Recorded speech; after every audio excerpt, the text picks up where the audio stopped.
Welcome back to the channel. My name is Steven. I'm a pharmacist and I own 52 units of real estate. So I want to start recording some content back in my Tesla like back in the day. I've been doing it in my little studio or living room, but had a great question and had some free time today and want to answer a question. So I got a great question asking, was it worth it to pay PMI on properties that I put 10% down? And is PMI required on properties that you do less than 20% down? So for those who don't know, PMI stands for private mortgage interest. And typically you have to pay PMI whenever you do less than 20% down. So if you want to do 3.5% down, 5%, 10% down, then you have to pay something called PMI until you've built up 20% equity, at which point you can remove your PMI. So this does not apply to the 3.5 down FHA loan, right? But if you do a typical, let's say 5% or 10% loan that has PMI, once you have achieved your 20% equity, either through principal paydown or through natural market appreciation, at that point you can get an appraisal. Usually you have to pay for that, so it's a few $100.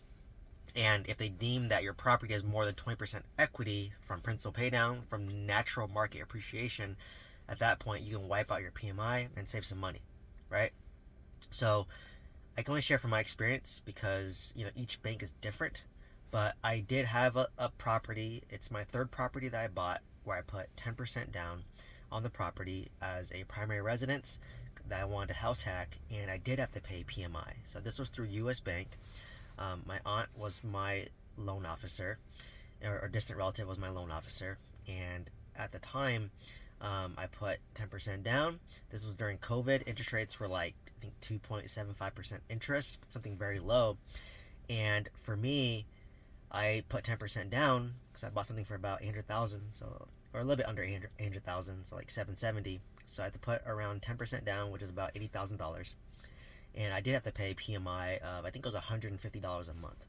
So typically they'll break it down for you on the expense sheet from your lender. So if it's they'll break it down like, this is your PMI and this is $150 a month. So to me, is it worth it to pay $150 a month to own this real estate, to kind of leverage a little bit more, and to not have to save up? Because if I need 20% down, I would need $60,000, right? And if I'm, let's say, saving $5,000 a month to save up $80,000, I mean, how many extra months is that going to take me, right? It's going to take you I can't do math right now, but let's just make it easy. Let's say you're saving $8,000 a month, which is an insane number.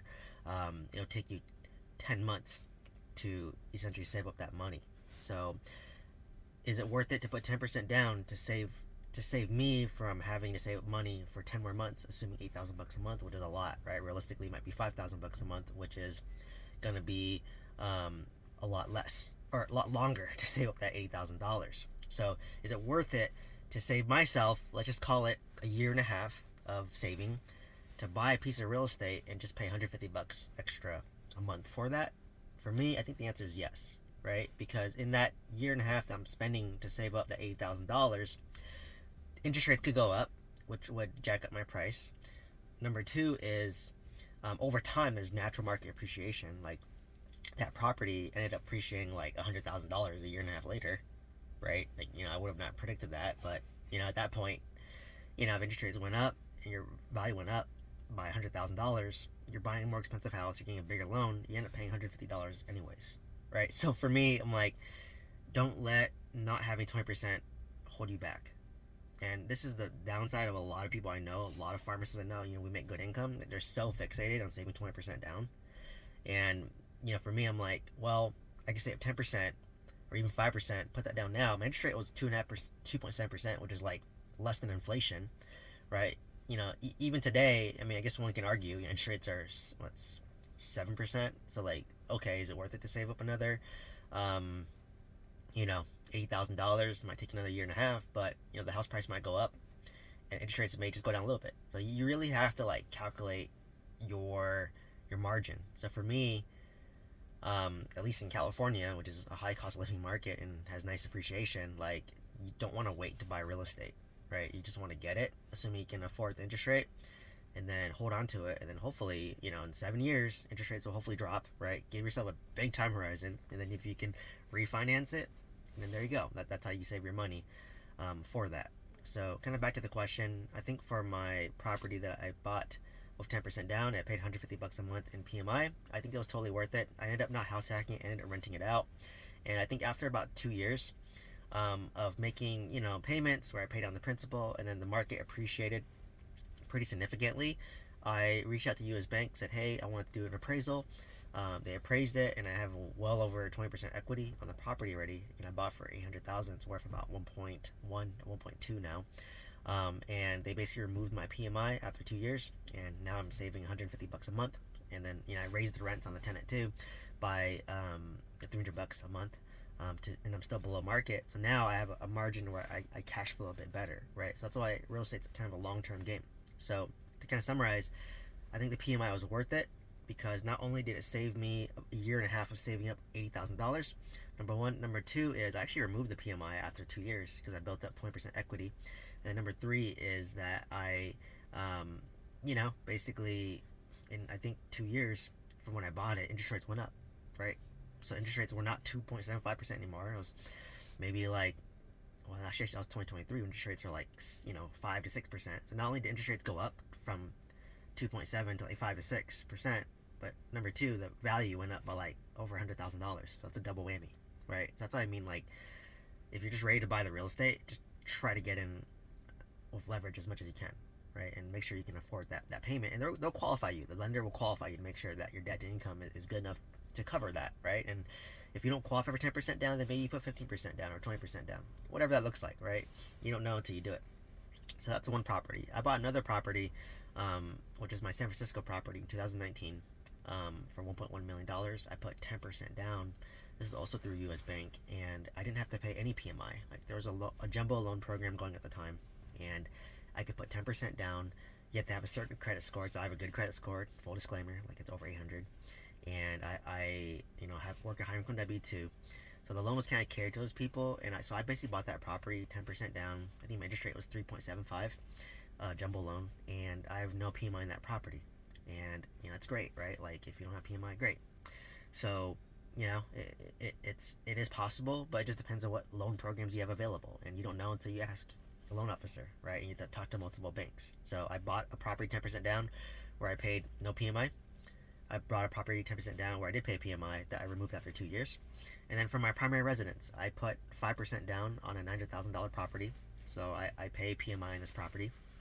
And for me, I put 5% down because that's all I had at the time. And I wanted, because, I just bought a bunch of real estate. All my money's trapped in real estate. So still want to, own real estate and leverage and, get a primary residence for myself. And, me and my fiance work very high income W-2s. I think we take home, or not take home, but like collectively about $450,000, which sounds like a lot, but that's actually pretty common in California. If you live in Los Angeles or you live in Silicon Valley, Bay Area, that's very common to have two, people making, $200,000.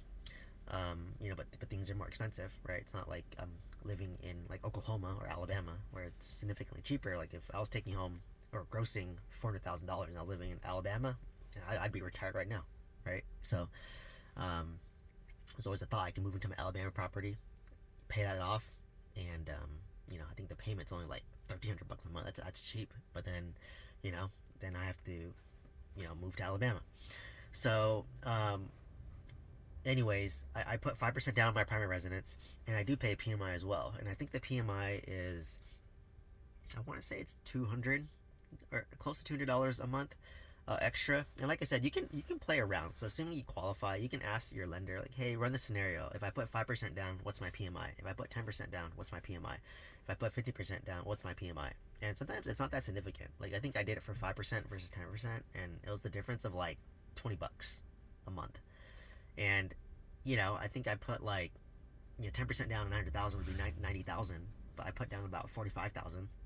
And I get a bigger loan, and we can afford it, and interest rate 6.5%. So what I'm hoping is, I bought for 900, it appraised at 950 day one. So I have $50,000 of equity just by buying a new build, and then I have I'm 5% down. I'm making monthly payments. That is mostly interest, right? I'm paying $5,500 a month, and I think maybe like $1,000 goes to principal, and 45 goes to interest.